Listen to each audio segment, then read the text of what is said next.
September 9th, 1943. Zakynthos town, a small Greek island in the Ionian Sea. Two men walk across the marble square in front of the cathedral toward the German commandantur. One wears the black cassock of an Orthodox bishop. The other wears a grey wool suit cut before the war. Behind them, fishing boats rock at the harbour wall. Above them, a Wehrmacht flag hangs over a building that used to house the island's tax office. Both men know exactly what is in the breast pocket of the bishop's cassock: a single sheet of municipal letterhead, folded once. On it, two names. Their names. Lucas Carrere, mayor of Zakynthos, 57 years old. He has not slept for 2 nights. Bishop Chrysostomos Dimitriou, 63, has slept for 90 minutes on a bench in the sacristy. The German commandant, Lieutenant Behrens, is waiting for them inside with an order signed in Berlin. The order is simple: deliver, within 72 hours, a full list of every Jew on the island. Names. addresses, Ages. Occupations. 275 souls. The Wehrmacht trucks are already on their way from Patras on the mainland to collect them.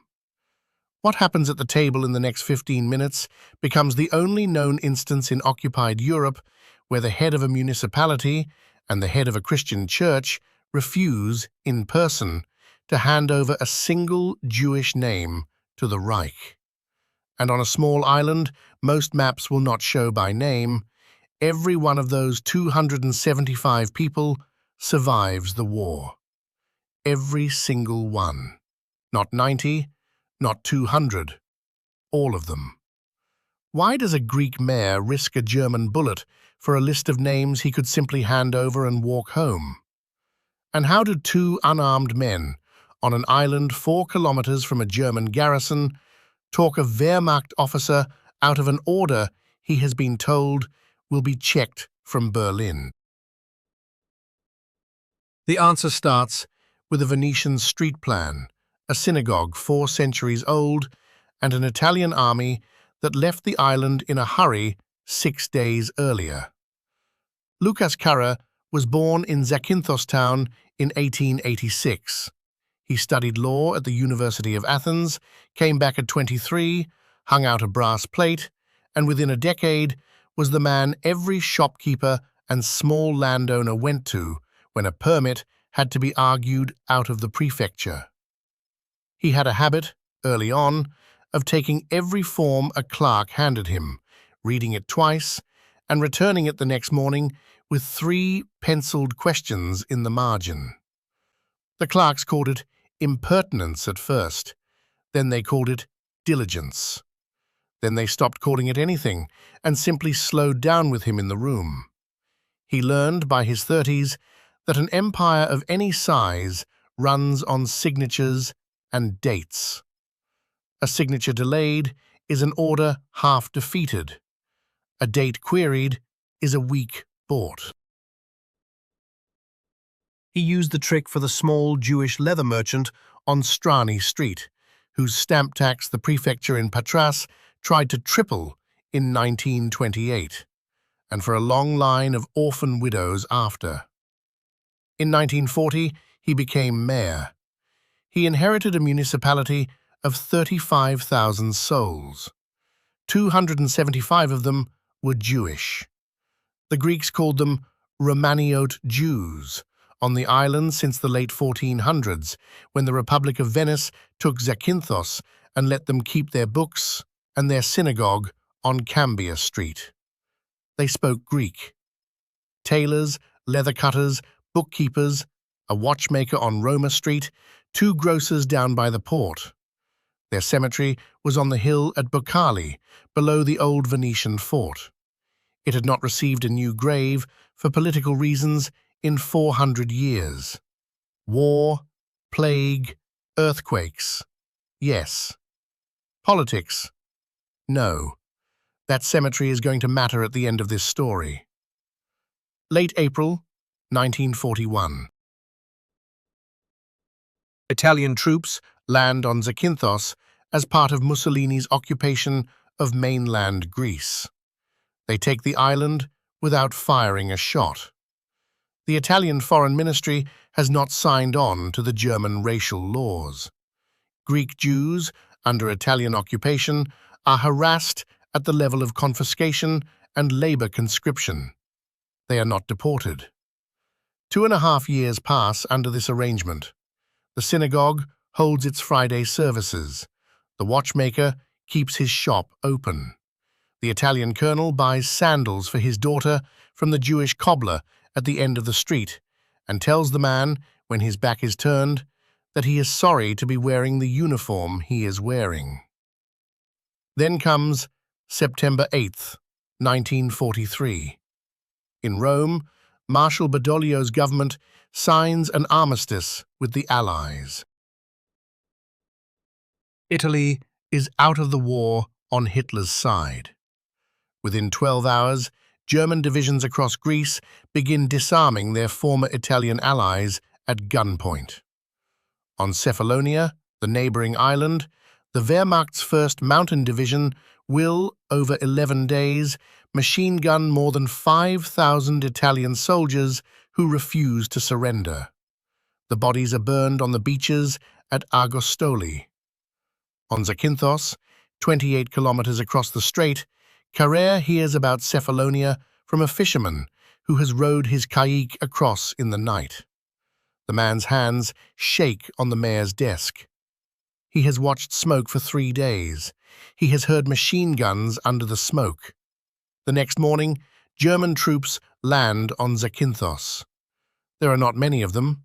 A reinforced company, perhaps 200 men, under a young Wehrmacht lieutenant named Behrens, who arrives with his sleeve still showing the dust of the Patras Road. Some accounts later put him at lieutenant rank. Others record him as a captain, newly promoted. The German garrison files burned in the small Kommandantur fire of October 1944, so the records disagree on the rank he held that morning. What is certain is that he carries with him a sealed envelope from the office of the Reich Security Main Office in Berlin. The envelope contains a single order: inventory and deport. Behrens summons the mayor and the bishop on the morning of September 9th. Kara dresses in the grey wool suit. Chrysostomus puts on the everyday cassock, not the ceremonial one. They walk across the marble square together. Neither speaks. They have spoken enough in the bishop's study these 4 months, since they first understood what was being done to Greek Jews on the mainland. The third draft of a letter that has not yet been sent is folded inside the bishop's breviary. In Carrère's own breast pocket, a sheet of municipal letterhead. Yesterday, his clerk asked him whether to type up the community register the Germans want by Friday. Carrère told her to take the afternoon off. He stayed late, typed the letterhead heading himself on the old Olivetti, wrote 2 names, and locked the office. But right now, walking across the marble square in the early September light, neither man knows whether the German lieutenant inside the Kommandantur will look at the sheet, read the 2 names, and shoot them both on the spot. They only know one thing. By Friday morning, the Wehrmacht trucks will be on the harbour wall, and every Jewish family on Zakynthos has been told, quietly, by the bishop's priests and the mayor's clerks, to be ready by sundown to disappear into the mountains. To understand how the mayor and the bishop arrive on the marble square in matching silence on September 9th, walk backward 4 months. To early May 1943. The Italian colonel is still in the governor's house. The synagogue is still holding Friday services. But on the desk of Adolf Eichmann's representative for Greece, A list is being compiled. Saloniki has already gone. Between mid-March and the end of summer, the Wehrmacht and SS combined emptied Thessalonica of nearly 50,000 Jews, roughly 19 trainloads. Almost none come back. The Germans have begun listing, island by island, the Jewish communities they have not yet been allowed to touch. Carrere reads the Saloniki news in fragments. A Greek lawyer named Assa writes him a letter in late April that arrives in the second week of May. It describes, in careful, neutral sentences, what the trains look like from the platform. Carrere reads it twice in his office. Then he walks across town to the bishop's residence and asks for a private conversation. Bishop Chrysostomos Dimitriou had been on Zakynthos for 9 years by then. He was a man of large physical build, slow speech, and small certainties. He had been elected to the see in 1934. He read patristic Greek slowly, with a finger moving under the line. But he had a memory of every face in his cathedral, and he had a habit, learned from his own elderly father, of writing down once a week the name of every parishioner whose situation had changed.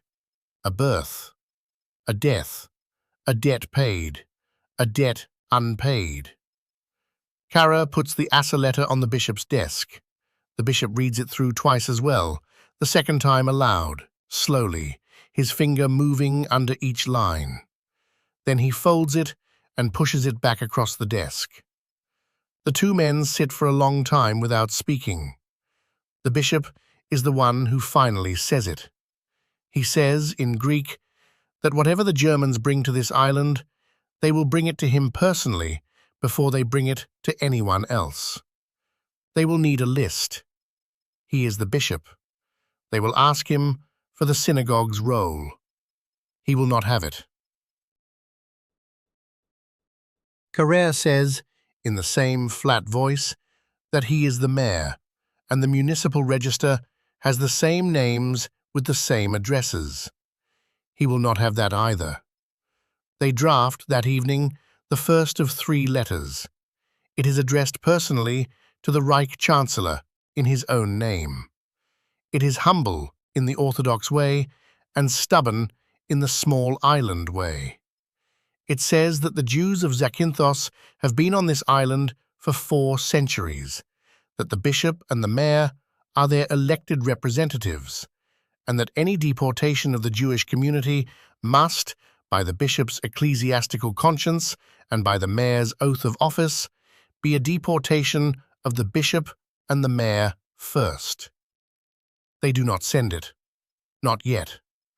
The bishop folds it into his breviary, behind the page where the morning psalms begin. Through May and June and July, they prepare quietly. The bishop visits the synagogue elders 3 times on the pretext of administrative meetings about shared systems. Carrere goes through the municipal register in pencil, marking every Jewish family by household, noting which families have small children, which have an elderly member who will not walk well at night. He keeps the notes in the margins of the register in his own handwriting, which only his clerk can read. The clerk is a woman named Eleni Maraganis, whose loyalty Carrere has been quietly testing for 15 years. In late July, Carrere crosses the strait to Cephalonia. The Italian colonel there is an old acquaintance from Athens University days. Over dinner in Argostoli, by the 3rd glass of Rabola, the colonel admits without admitting that the Germans are pressing harder, that Rome is wavering, that when an armistice comes, the islands will be German overnight. Carrere rows back the same night. On his own kitchen table, he draws a map of the interior villages on the back of an old electricity bill. He marks the houses he knows, old patients of his late wife, who had been a midwife. The priest at Anaphanetria, who owes him a favor from a property dispute in 1936. the shepherd at Velimes, whose son Kara kept out of an army court-martial in 1938. He counts heads. He counts houses. He counts the number of nights' food 275 extra people will need across 37 scattered hamlets. He burns the map. He memorizes it. He does not draw it again. Through August, he and the bishop wait. They both know by now what is coming. They both know that the moment Italy collapses, the German order will arrive within 48 hours.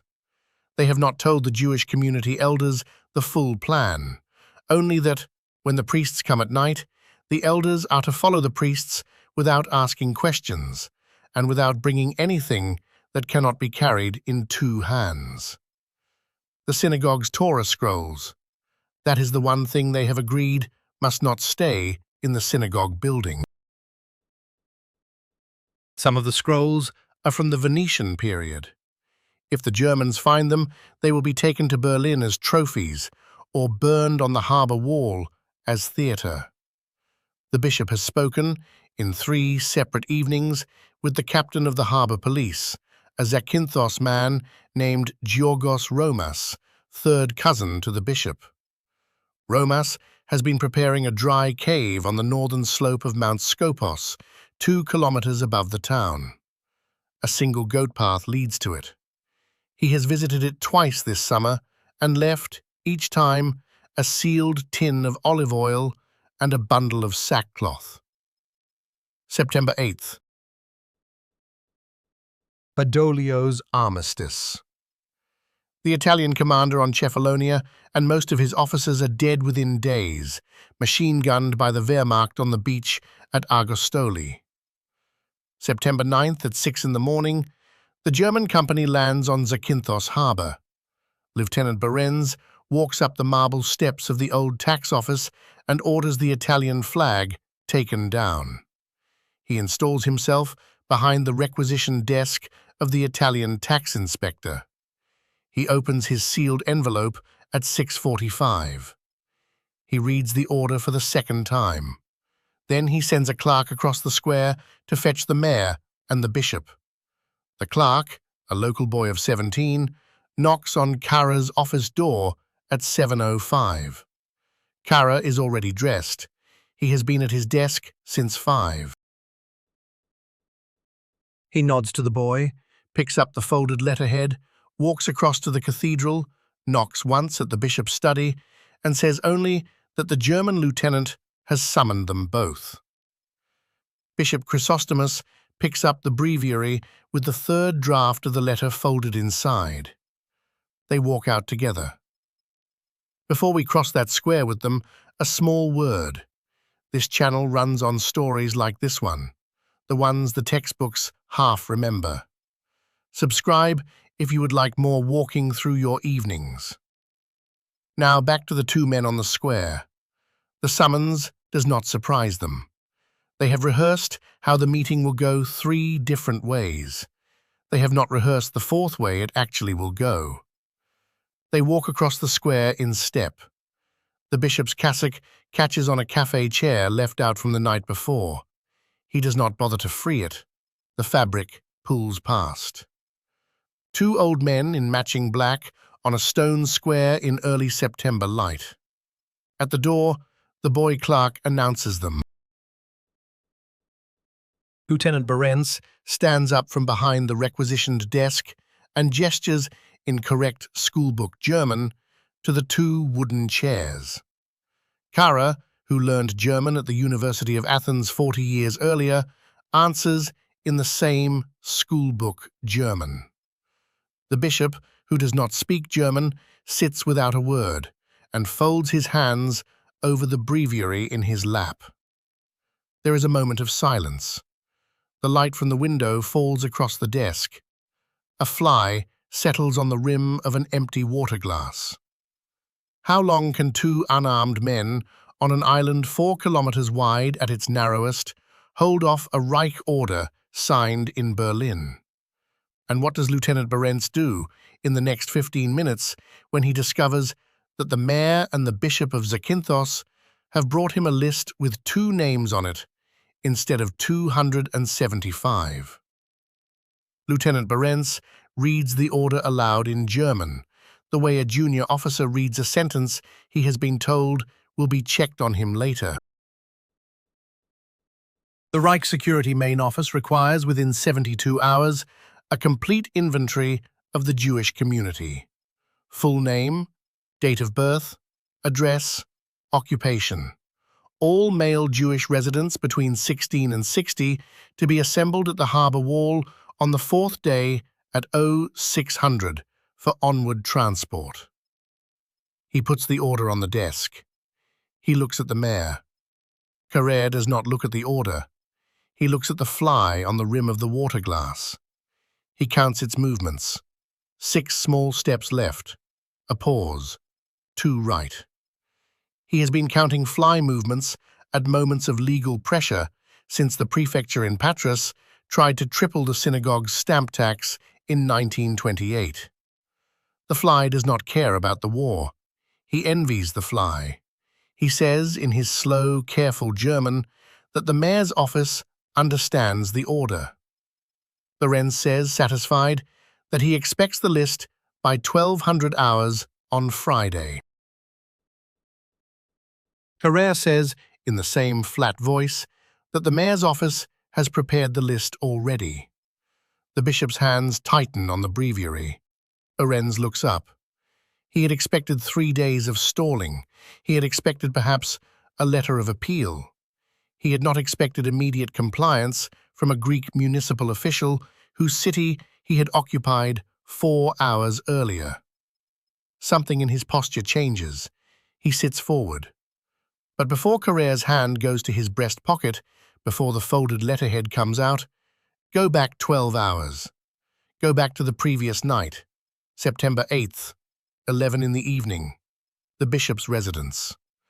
Carrère arrives by the back path through the kitchen garden, in a dark overcoat over the grey suit, carrying the municipal register. A single oil lamp burns on the desk. The electricity has been off since the Italians left. They had agreed in the spring that on the night the order came, 4 things would happen by dawn. The Torah scrolls would go to the cave on Mount Skopos. Every Jewish household with elderly members or small children would be walked to the upper villages by priests in cassocks, who, from a distance, would simply look like men on a parish errand. The remaining able-bodied men would be distributed among Christian households inside the town. And nothing, absolutely nothing, would be written down in any language, anywhere, in any house. The bishop has activated the priests. He has sent 12 of them out on bicycles since 7 that evening, each carrying a single oral instruction to a single family. He has sent roamers up the goat path with 2 trusted fishermen and a handcart. The Torah scrolls, 7 of them, were taken from the synagogue at 9, wrapped in oilcloth, lashed to the handcart, and driven up Mount Skopos under the moon. By 11, the scrolls are inside the cave. Romas locks the goat path gate behind him with a chain stolen years earlier from a Venetian period fish pond. Carrère puts the municipal register on the desk. They open it to the index of Jewish households and go down the list by oil lamp until 2 in the morning. They write nothing on paper. They read aloud, the bishop's slow finger under each line, where each family is now. The Cohen family with 2 children under 5, at the priest's house in Anaphanetria. The Mordo grandmother, at the shepherd's cottage in Valimes. The Matzah watchmaker, above a Greek bakery on Roma Street, shop locked from inside. The Biza grocer, at his Greek brother-in-law's farmhouse outside Marie's. By 2 in the morning, every Jewish household in Zakynthos town has been emptied. The houses are not locked in any visible way. A loaf of bread sits half-eaten on each kitchen table, as if someone has stepped out to fetch a neighbor. The bishop has insisted on this. He has read his Old Testament. He knows about Passover. They are not coming back. Not for a year. Sources differ on the exact day the last Jewish family walked back into the empty house and lit the stove again. At 2:15, Carrere goes back to his office. He types the letterhead heading on the Olivetti.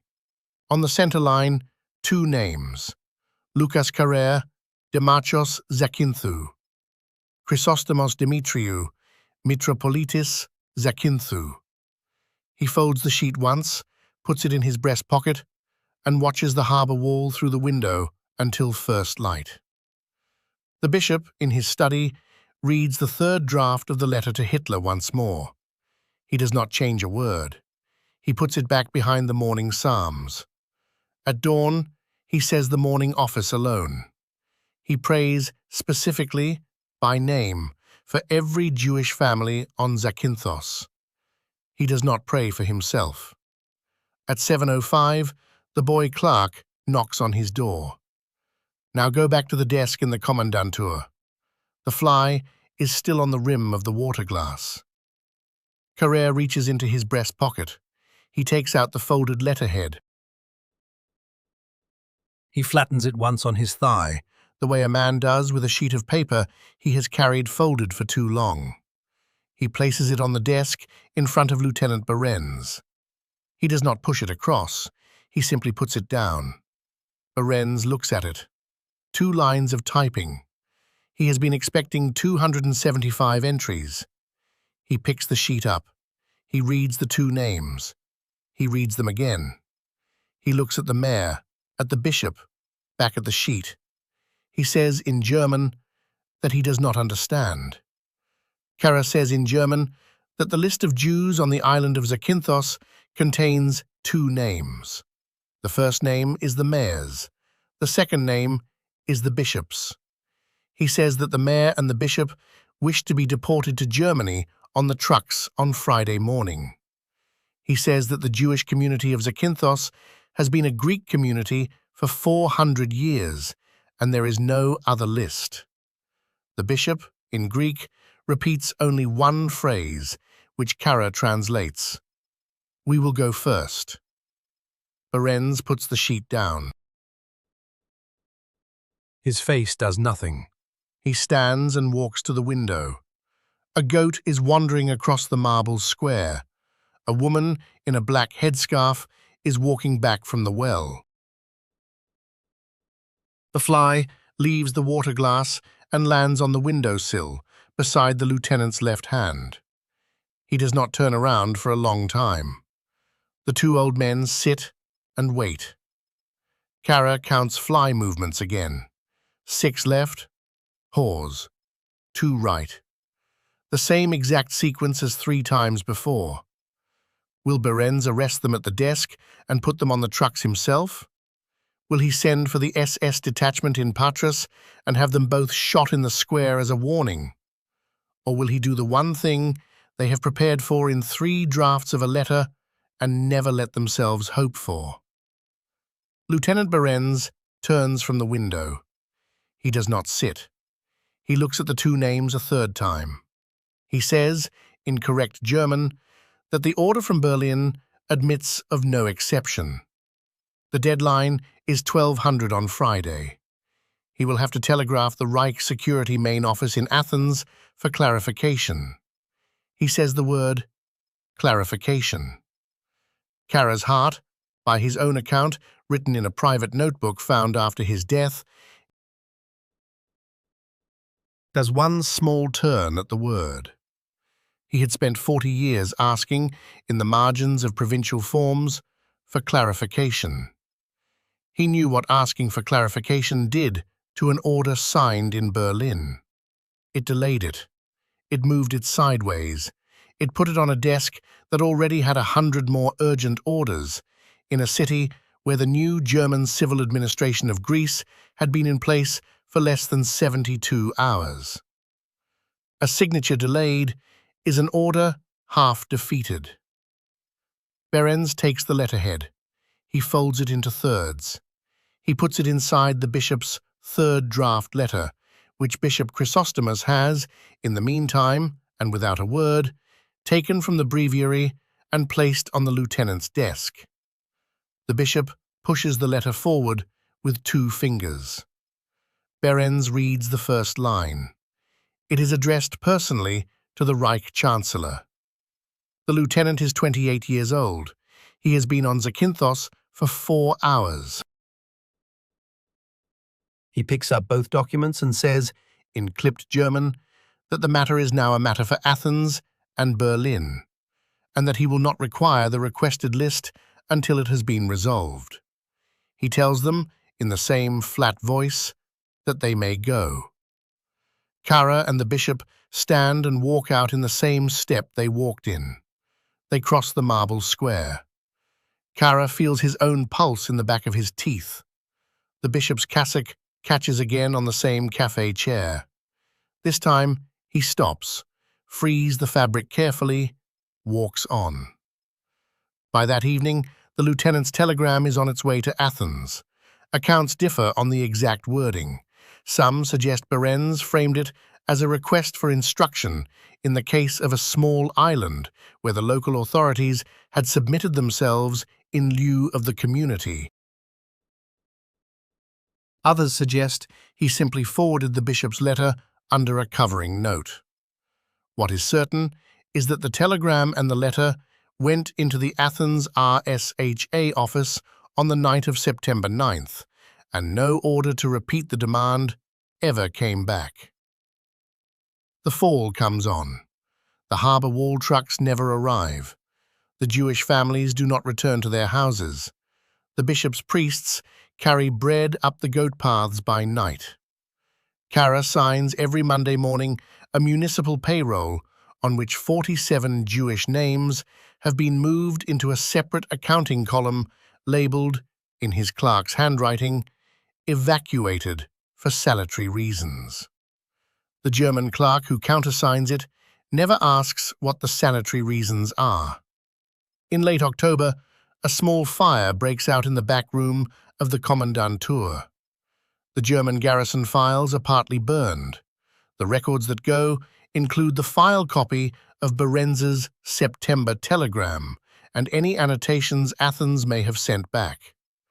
No one ever establishes how the fire started. The bishop, asked about it once by a Greek newspaper in 1947, says only that small wooden buildings catch fire easily in dry seasons. Winter is hard in the upper villages. Anaphonetria is at 500 meters. Volumes is colder. Old Madame Mordo, the grandmother who walked from town in 2 pairs of stockings under her dress, develops pneumonia in December. The priest's wife.